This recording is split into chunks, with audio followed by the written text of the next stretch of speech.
So many people have been asking me, what will be the future of financial services? What's the future of banking after the credit crunch?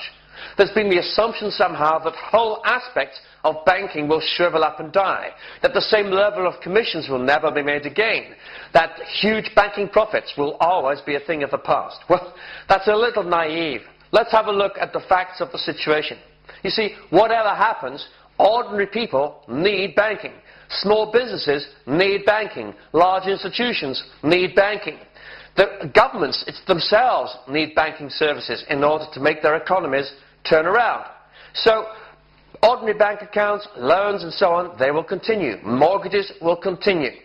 Foreign exchange transactions will continue. Mergers and acquisitions will continue. Investments in new startup businesses will continue.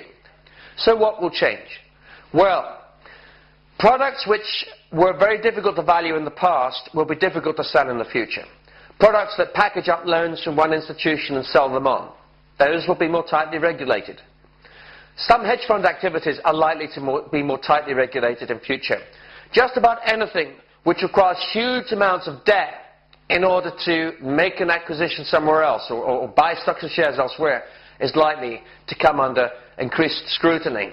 And we're going to want to see banks taking much more care over the value of their balance sheets, being able to actually put a solid figure on them without all kinds of speculative issues worrying investors. But outside of those things, as I say, most of banking will continue.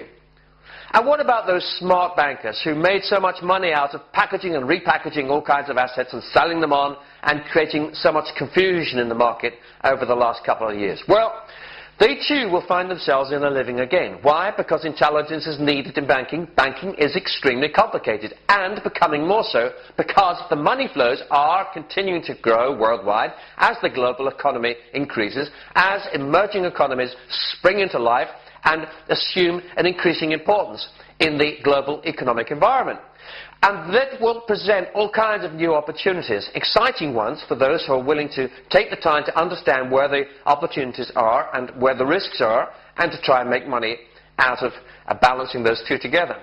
So look out, there will be plenty of opportunities for banks to do very well in the future. That we will continue to need banks, and out of all of the catastrophic crisis that we've seen will come a leaner, hungrier banking system, which has shed all kinds of fat in terms of processes that were particularly inefficient, or groups of people they no longer needed. We will have seen a hemorrhaging in terms of the high street presence, the presence of individual branches around people's homes, which, quite frankly, were looked more and more last century anyway. We were overloaded in many towns, cities and countries with these kinds of outlets. They have been looking to pay their way through providing all kinds of business services and the rest, but the fact is that there were still too many of them. And that kind of thinning out will make the banking community much fitter in facing the future and therefore much more profitable.